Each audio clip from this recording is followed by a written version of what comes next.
Rashad here again with Whiskey Six and Politics. Right now we're at Abby's Cigar right here in Knightdale, North Carolina. And we're here with Grady Bussey to interview, and we're gonna have a great time tonight. And let's get ready to talk about it. Tonight, we're talking about local impact, the kind of change that happens in our own backyard. And to help us do that, we got a guest who knows a thing or two about building things from the ground up. Our guest tonight is Grady Bussey, a name you're gonna wanna remember. He's not a career politician, but he's a career community builder. That's right. Because for decades, he's been on the front lines working with the city of Raleigh to improve lives and neighborhoods.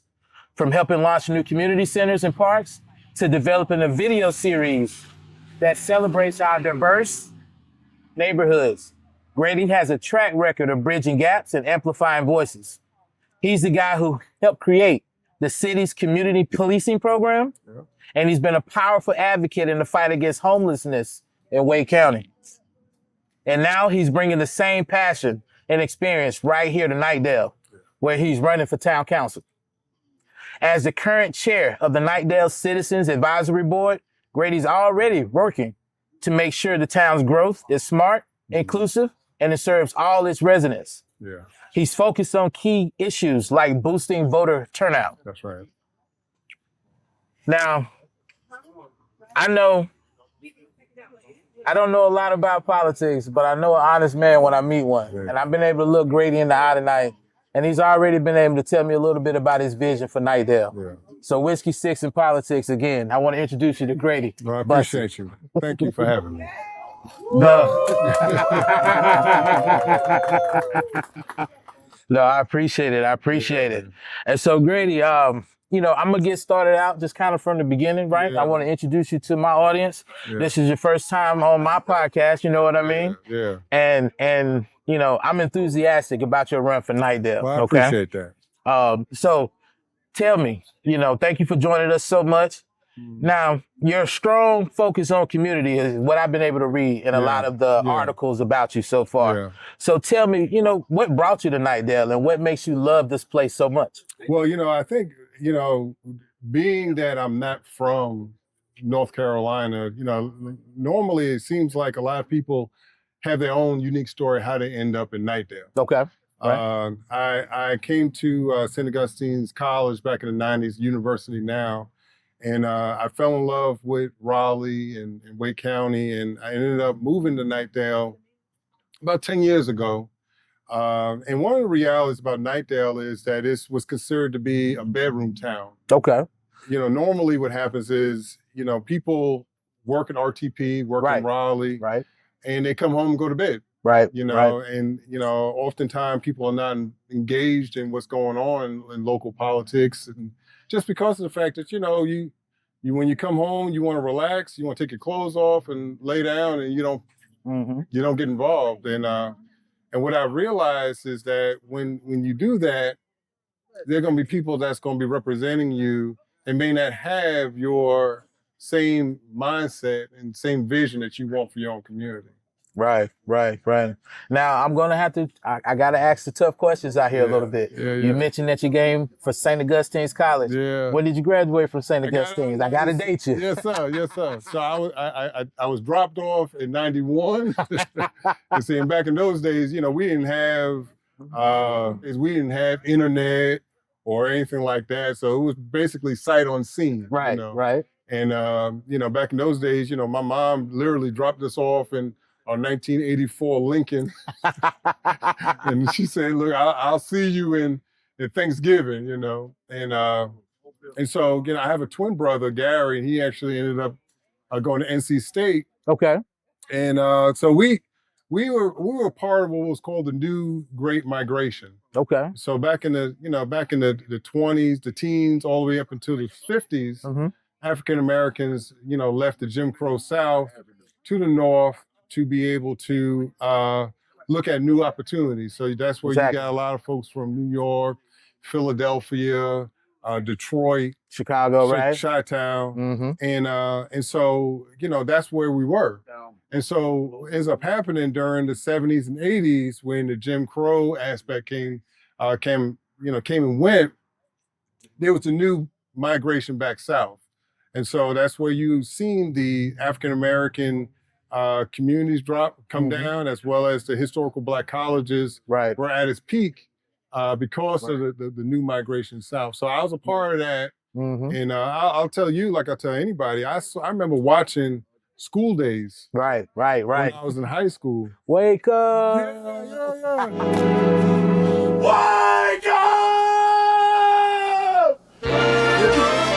Wake up! Wake up! Wake up! Come on. Wake up!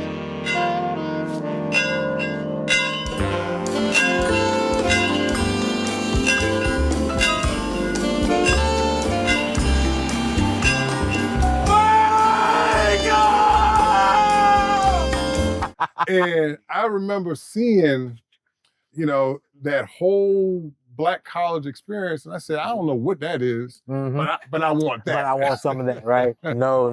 So that was a life changer. Between that and A Different World, that was one of those. Those were those shows that exposed me to Black excellence. And so I ended up coming to Raleigh, and I fell in love with the area. And Raleigh's one of these towns where you can, if you good people know good people, and if you're around enough and you serve enough, people will put you in a position to be able to say, hey man, let's let you lead this. And so that's how I ended up here. Right.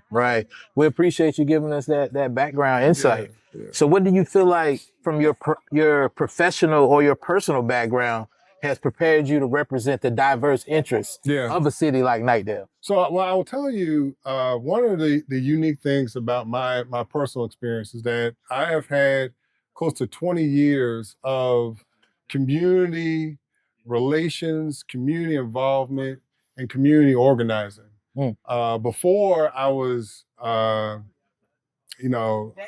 before I started working with the city of Raleigh back in 2008, I organized early voters marches. I actually organized the largest early voters marches in Wake County history. Oh, wow. And it was phenomenal.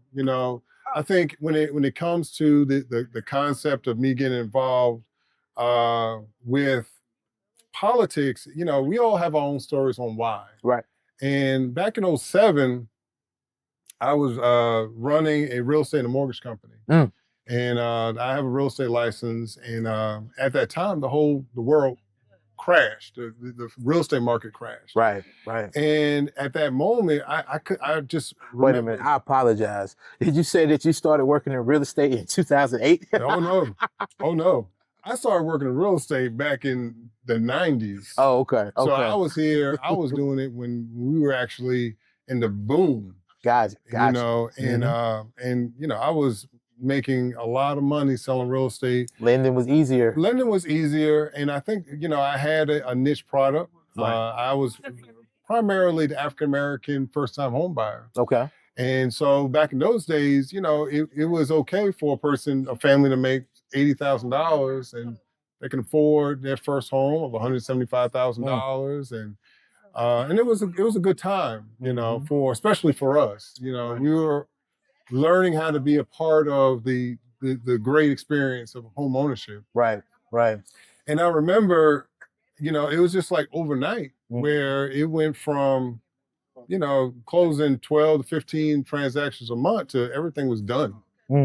And, so I hated the fact that, government was caused to crash. Right. And at that very moment, Barack Obama began to start running for office. Right. And when he had done that, I was gung-ho. I was the one that was out, at Walmart when it was 24 hours, 2:00 in the morning, registering people to vote. Right. And I was on college campuses and I was knocking on doors. And I recognized the importance of community engagement. Community engagement, that's a real important key topic there. Yeah. Because you mentioned about voter turnout and voter registration. Yeah. Talk to us about how important that is and why you've made that kind of central to your campaign. Well, I think the reality is that, some people literally take that for granted. Right. I think, when we see our 1960s videos of people that look like me and you being hosed down because they are trying to go and vote, You know, we see it, but we don't really recognize how pivotal of a moment in time that was. Right. You know, and so, you know, now when we say, you know, we ask people, are they registered to vote? You know, it should be a sense of honor that, yo, man, I am a registered voter. Why do you think that's changed? There was a point in time where there was a certain level of prestige or a certain level of respect given to voting and the voter process, right? What's changed? Why do you think that's how did we lose that? Well, I think the reality is that when it becomes easy and there is no sacrifice that's made, one doesn't realize how many shoulders we stand on to be able to have done that. So it seems like there's a disconnect from those that actually made the sacrifice. Absolutely. So you feel like that's what's kind of watered down that reverence for that. Right. But even with that said, I think there's some true reality even dealing with the civil rights movement when it talks about voters' rights. You know, we might watch these videos and you'll see hundreds of people that were a part of the march and how they were hosed and beaten. Right. But for every hundreds of people that you see, there were thousands of us that didn't get involved at all. Right. You know, and you know, I think that's one of also the disconnects that isn't something that was a norm for us. Right. You know, there were people, you know, they were worried about their own livelihoods. Well, they don't want to be involved. Right. You know, and so it isn't something that everybody would jump in. I remember when one of my children was 5 years old, and they had did it was a book report that was necessary that talked about, you know, their assignment was to go and talk to their grandparents about their involvement in the civil rights movement. Oh wow. Oh wow. And everybody that my children had spoke to said that they weren't involved. They didn't do anything with the civil rights movement. And I think, you know, it makes that reality even more impactful today. That, you know, there are people that still don't take it to be something of importance. Right. You know, and so, you know, so for those that think that it's important, when you recognize, when you put your name and you sign your name in these voter booths, that you standing on the shoulders of extraordinary people that came before you. Right? Yeah, but there's also people that don't see the connection that were truly sacrifices that were made. Right. And it truly was a sacrifice. You know, and you bring that up. I think about, you know, the late great John Lewis that we lost not too long ago, right? Yeah. And he stood on legislation like the John Lewis Voting Rights Act that did not get passed. That's you know exactly what I mean? right. That's exactly right. With your role, do you see yourself advocating for legislation like that? Well, or yeah. So I think what I've learned is that you got to meet people where they are. Where they at. You know what I'm saying? Exactly. And I think the reality is that, you know, it's easier for me to talk to you about things that are important to you. You know, like your children need to have summer camp that's offered by a municipality that you live in. Your children needs to have after school programs. Your children, you need to be able to understand, you know, what affordable housing really means and how it impacts you. Exactly. If rules and regulations are not there to support you. Right. You know, so one thing I was going to bring up, Grady, because there's been a link for, you know, to crime with poverty, right? Yes, exactly. Or not having, you know, social safety nets in place, right? Absolutely. Talk to us about that. Well, let me first tell you this. So one of the most impactful experiences that I've ever had was when I was a center director for the city of Raleigh, and it was the community center that I was running was in the lowest social economic community in the city. Oh, wow. So we had high crime, high dropout. We had gangs that were being recruited right there on campus. And one of the things that I recognized was that these young people didn't see nothing but 3 blocks. So those 3 blocks was all that they knew. Okay. And so what I had to do is show them that the world was bigger and that your voice matters. And you being involved in decisions that are made locally affect you Right. And what ends up happening is that that community turned around through volunteerism. People that weren't from those communities would come in and pour into these young people and make them realize that they were important. Right. And so I took that same concept and that same mindset and get involved in other aspects in understanding how do you support and how do you make changes in homelessness? Right. How do you advocate for affordable housing? Why is your voice is important when it comes to decisions that are made on a local level? Right. Right. Right. Yeah. No, that's very impactful. And that's a mouthful that you gave. Yeah. What would you say is that moment or that issue that made Grady say, you know what, I'm going to transition from being a concerned citizen and actually run for office? Yeah. Well, let me first. I'll tell you what happened. So for me, when I was running community centers for the city, I realized that community engagement was everything. Was everything, and Raleigh did a very good job when it came to making sure citizens were aware of what was happening and making sure that they knew about votes, about bonds that were being passed. And although some conversations were difficult, you know, the city was serious about making sure that they heard the voices of these people. And so when I came to Knightdale and I realized that, you know, a lot of decisions were made in rooms that were empty. And maybe 2 or 3 people may have had a voice, but most of the people had the same mindset that I did, that it's a bedroom town. When I come home, I'm gonna lay down, and whatever decisions I made, they're gonna be made. Right. And the trickle down of that was when it came to Knightdale was I have a soccer complex right around the corner from my house. Okay. It's a public-private relationship with Wake County, the town of Knightdale, and a private entity that offers soccer. Okay.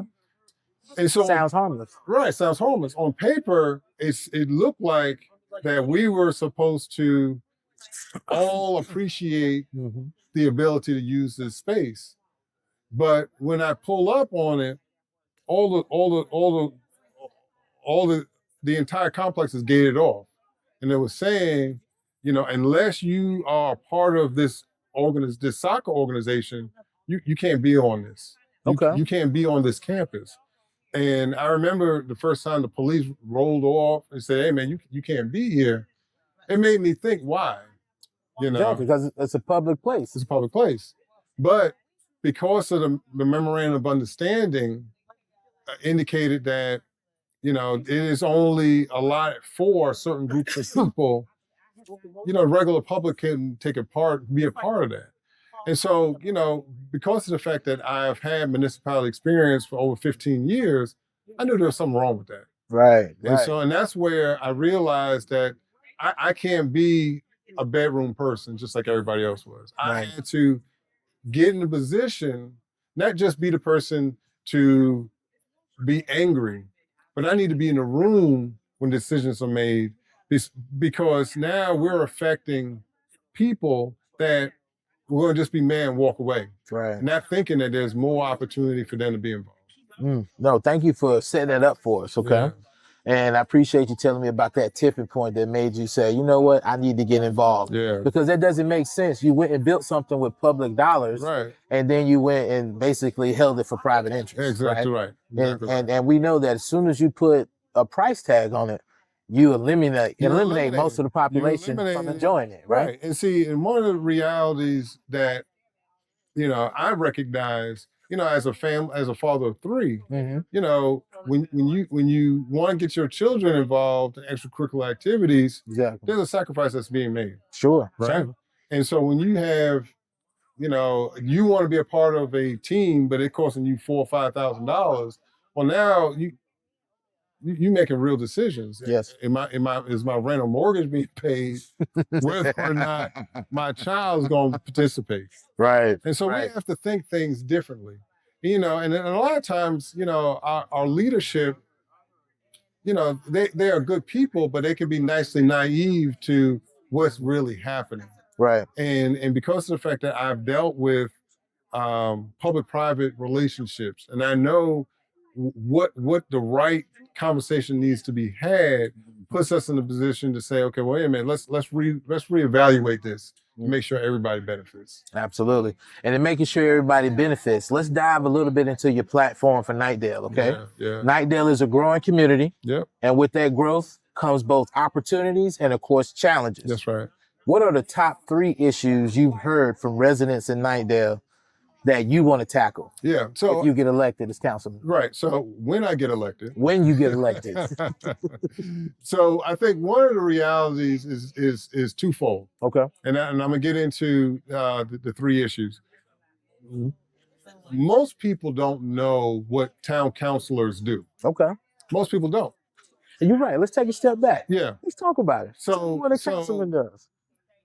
The town council is basically the heartbeat of the language of the citizens. Mm-hmm. But with that, there are certain criterias that we can't do. So one of the issues that we are having is the traffic in Knightdale. Okay. Okay. So we will be upset and say, hey man, is traffic, what is the town council doing?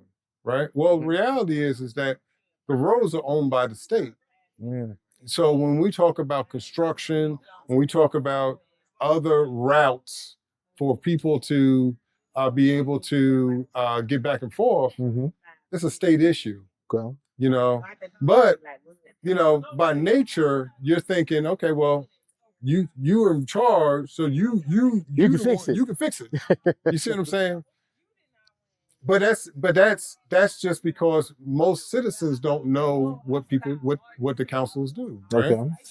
The second issue, which is a huge issue, is affordable housing. Okay. Right?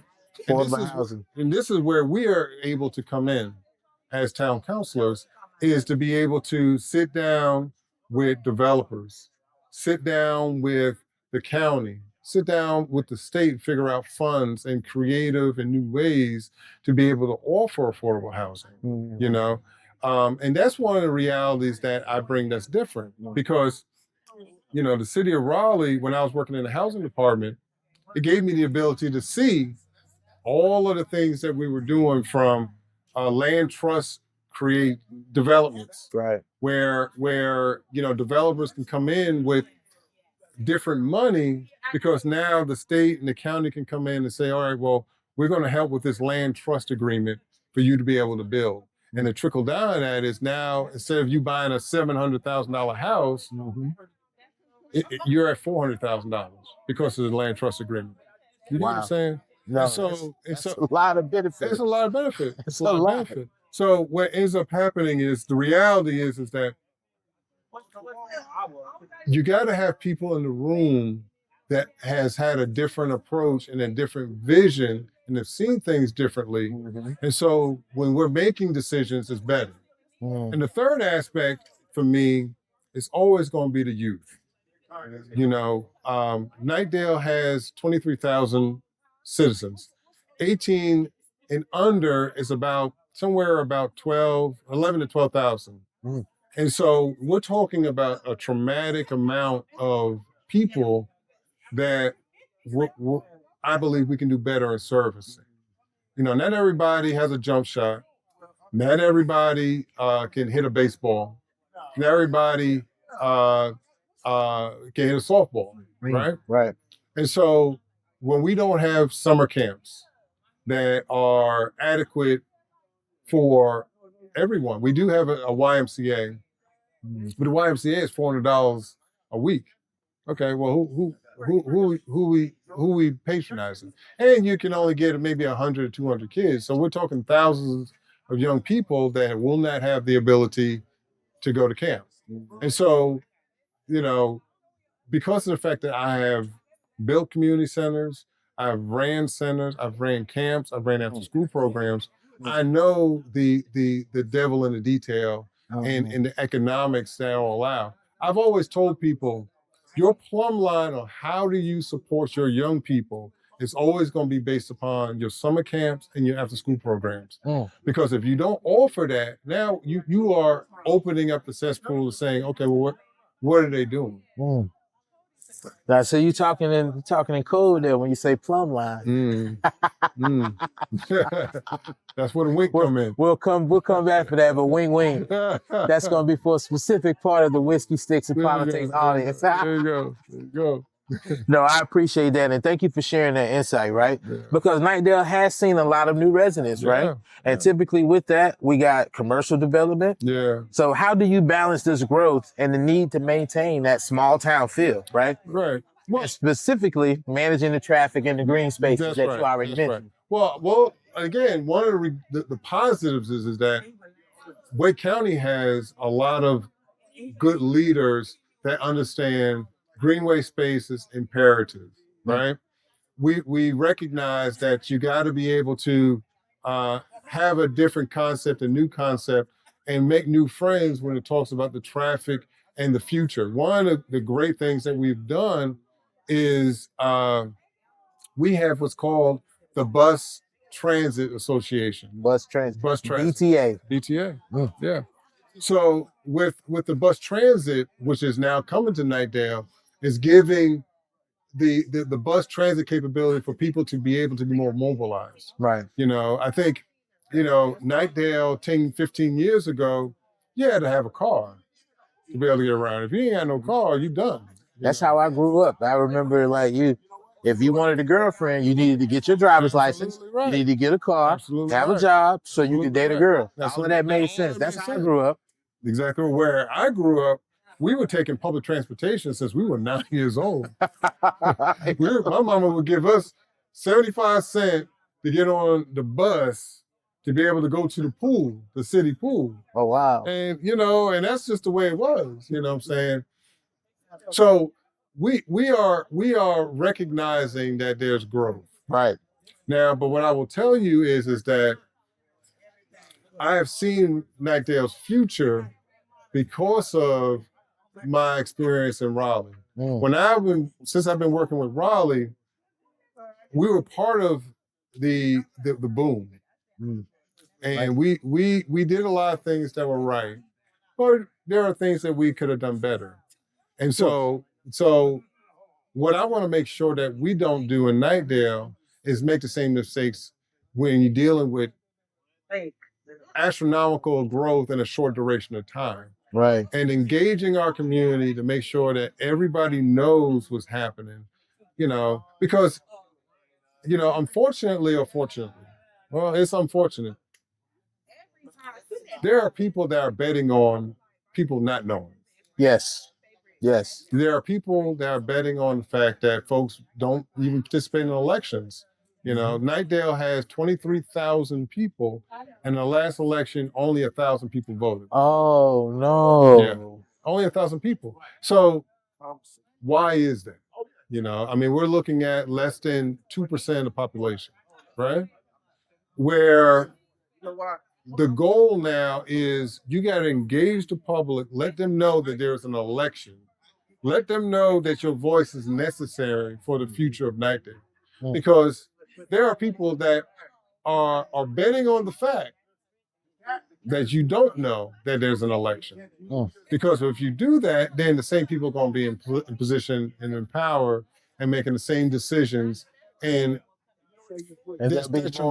there'll be more public-private soccer parks. Absolutely right. Subliminal message, right? Exactly. No, thanks for sharing that with us. I know that is something that we definitely want to tackle, right, as we get prepared, not only for our local elections, right, but we know we got midterms coming up here, as well as, very important election here in 2028. That's right. But we know we can't focus on the top of the tip. Absolutely right.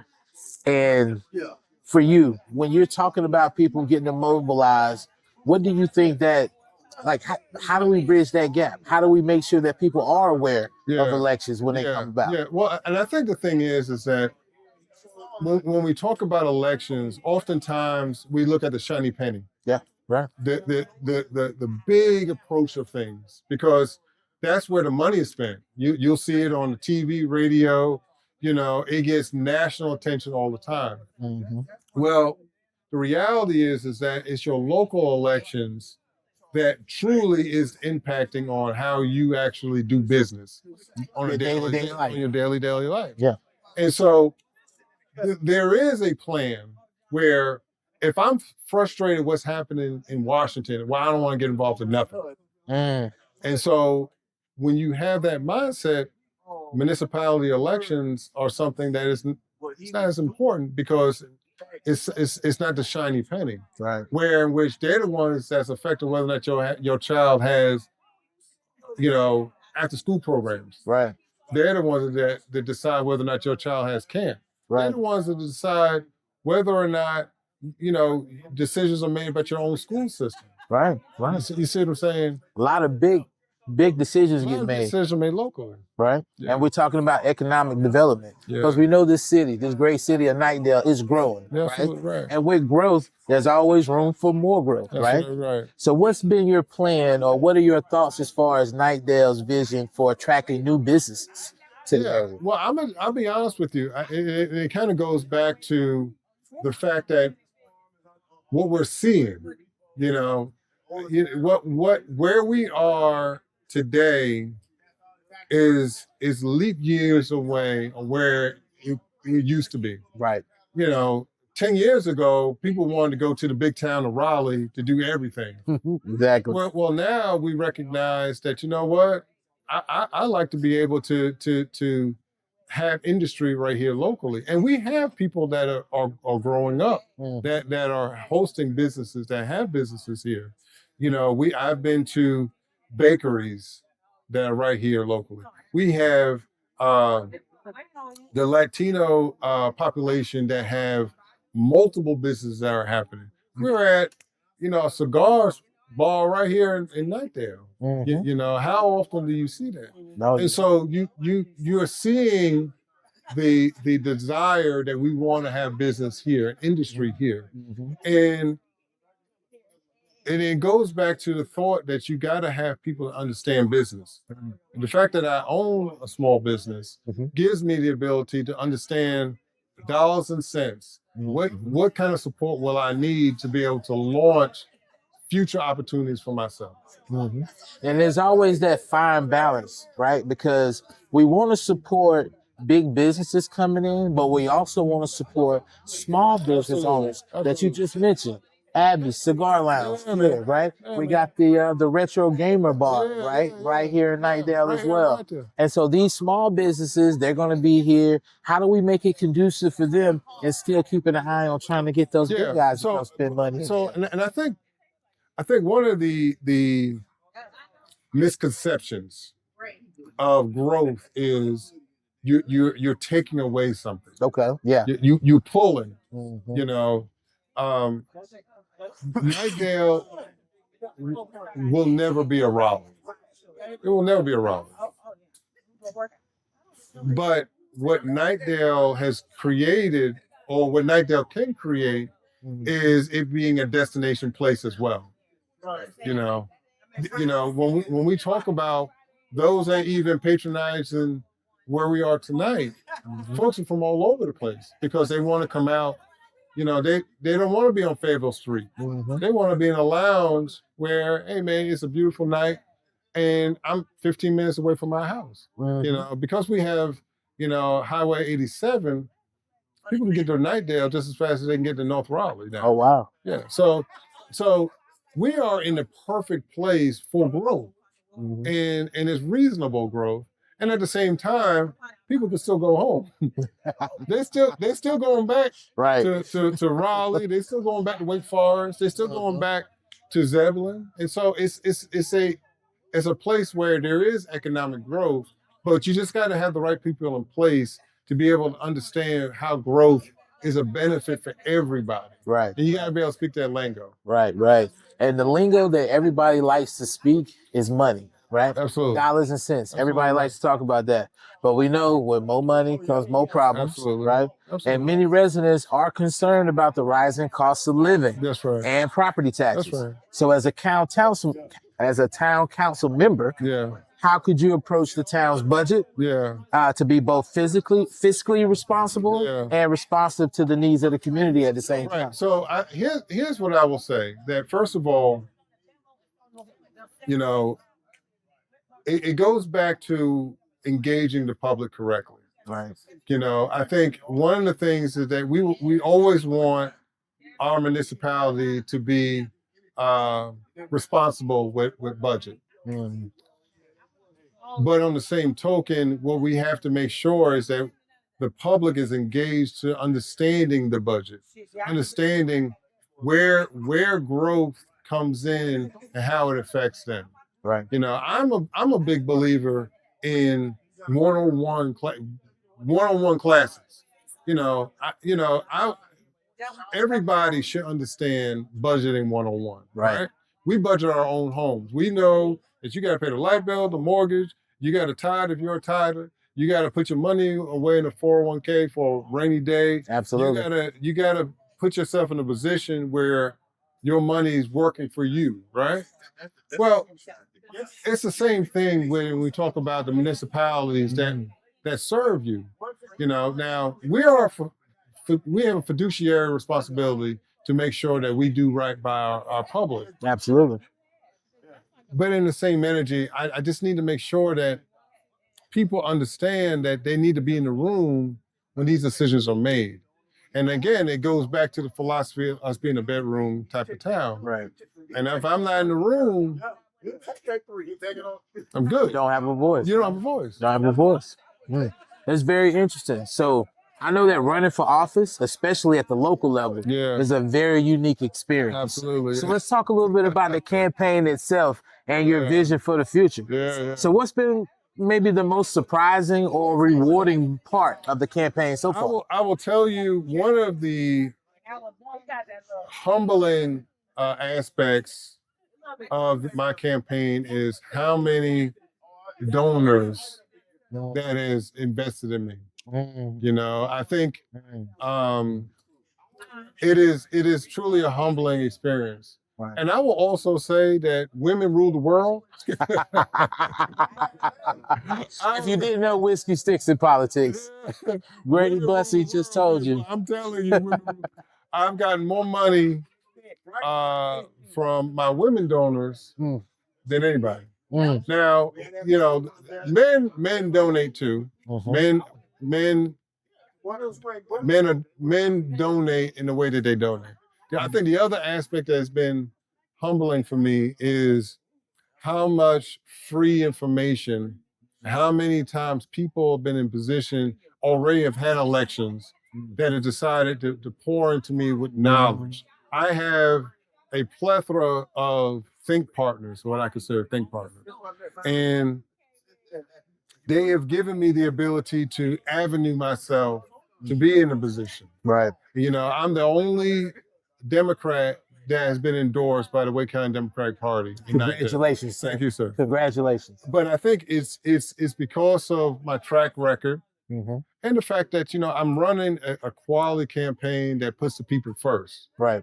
Well, we know town council is a very collaborative body. Yeah. So if elected, how do you plan to work with other council members and the mayor to move your agenda forward, even if you don't agree on everything? Right. Well, I think at the end of the day, you know, everybody that is elected should and would have the best interests of the town in mind. And I think the goal is to be in the room and to listen to their perspective and be able to give a voice. You know, I mean, you know, I tell anybody, my constituents to, you know, my family members, you ain't gonna get yes every day all the time, right? No. That's just not reasonable and realistic. But I think, you know, the goal is the ultimate goal, right? So that's where egos set aside. If you know, things that are passionate to me that doesn't work out, that doesn't mean it's no forever. That just means no today. You know, and I think, you know, those that will be running with me, those will be elected with me come November, will recognize that, you know, I'll have a different approach of how I do things as well. And I appreciate and I'm applaud them in advance that they're going to listen to what I have to say as well. It sounds like we definitely got to be open-minded Gotta and be just be open-minded. willing to stand Yeah. on what you Yeah. stand on business. I Stand think on that's business. as the young kids say. Stand on business. Yeah. You telling your age now.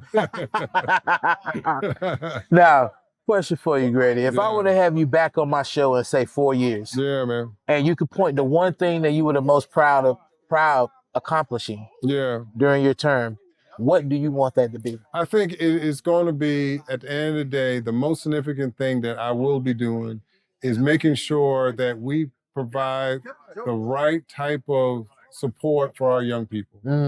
I think they are the crust of any development of any town, city, country, county, whatever. And so that's the ultimate. So 4 years from now, we will have a new community center. We will also have more programming that's going to be supporting our daily opportunities for our young people. Not just, we got baseball or we got soccer or we got basketball. Yeah. But I want to make sure that our daily contribution gives us the ability to say, you know what, this child grew up in this community center. This child grew up in this after school program. This child grew up in our camps. Because that is the crust of all towns, municipalities, and cities, is how you support our young people and how do we make sure people, our seniors, are being heard as well. It sounds like your legacy is going to be what you do for the youth. Absolutely. And I can't think of a better legacy to leave. Yeah, man. Well, and I take it seriously. I'm a product of my own community centers growing up. And if it wasn't for, people poured into me, I don't know where I would be. Right. But we definitely appreciate our mentors out there, right? That's right. Now, for the listeners of Knightdale that might still be undecided, I don't know how, after hearing what he said and his plan and his vision for Knightdale, but let's say somebody's listening and they're still undecided right now, Grady. What is your message to them to get them to cast that vote for you? I will tell you that, what you see is what you get. I'm a man of integrity. I walk the walk, and there are some people are built politicians, and they will tell you anything. I am a tough-skinned individual, and I believe in the power to the people. And if you want someone that is sincere about making sure that their voice means something, clearly I'm a person that you're gonna want to vote for. Yeah. Well, we definitely understand that. Yeah. It sounds like one of the most important things I've heard is having a voice in the room. Yep. The legacy that he wants to leave behind is edifying the youth here in Knightdale. That's right. And he's all about making sure Knightdale grows in a way that we can manage traffic. Damn right. But also keep an eye on small business. That's right. And affordable housing for everybody. I don't know of a better platform for any city. Absolutely right. And I want to tell you right now, hey, I'm looking forward to your campaign. Yeah, man. I'm looking forward to good things out of the city of Knightdale. Yes, sir. Thank you. And I really want to thank you for coming through my show and sharing your vision with us. I appreciate you as well. But you know what?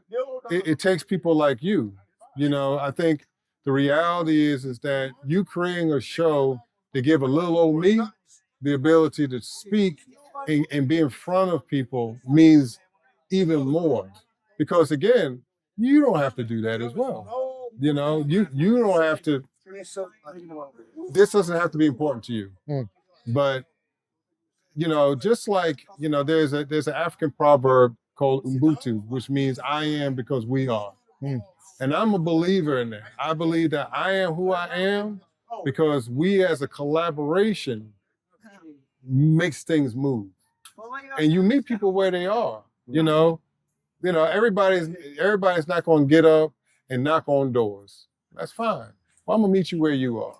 Everybody's not going to be the ones that are going to be able to get on TV or all these big glamorous highlight things. One of the greatest stories I've ever heard dealing with the civil rights movement was a story about this woman who, by day, she was a maid, she had worked with this white family. This is in Mississippi. And so she was taking care of this white family. She was, washing their clothes, cooking for them, and during the day. But at night, she was making sandwiches for the Freedom Riders. And she would make the sandwiches for the Freedom Riders before they would get on the bus to go to these rural places in Mississippi to get people registered to vote. And everybody knew about this woman because of the sandwiches that she was making. And this woman had no education. This woman was not the one that was going to get up and speak articulate in the churches or anything like that. But she made sandwiches. And people value this woman because of the sandwiches. And I'm a believer in that. You meet people where they are, you give them a value where they want to be at, where they're good at, and then we can move forward. These people did not want to get on that bus unless this woman gave them their sandwich, because they knew there was compassion in this sandwich. And that's how I'm running my campaign. I meet people where they are. I believe in the fact that I voice matters today in 2025. Yes, sir. And I believe that, it's okay to have uncomfortable conversations with people. Yeah. There are folks that want people to believe that you can just shrug your shoulders and say, I don't want to do nothing. I'm sick and tired of it. And I'm just going to keep this bedroom mindset. But while they do that, people are betting on that so they could take away from you. Not to include you, and so local matters. Your decisions matter. Your engagement matters. Don't wait 4 years to say, all right, well, now I'm important. No, you're important today. Yeah, for sure. For sure.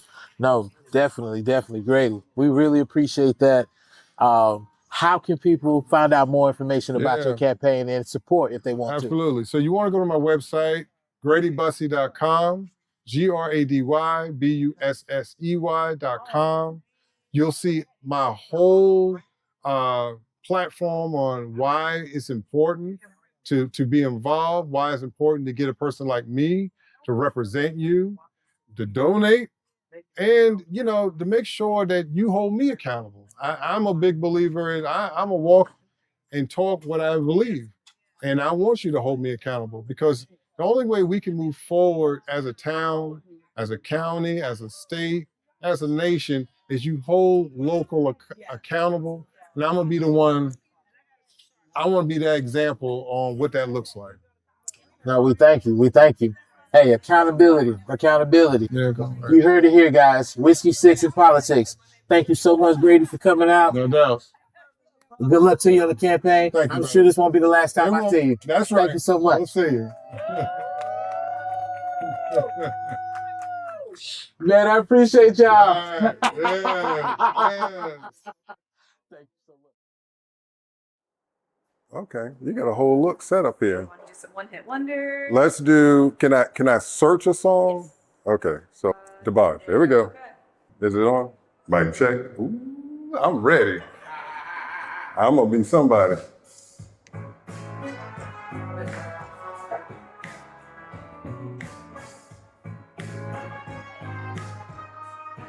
Y'all ready for this one? I'm about to embarrass myself, y'all.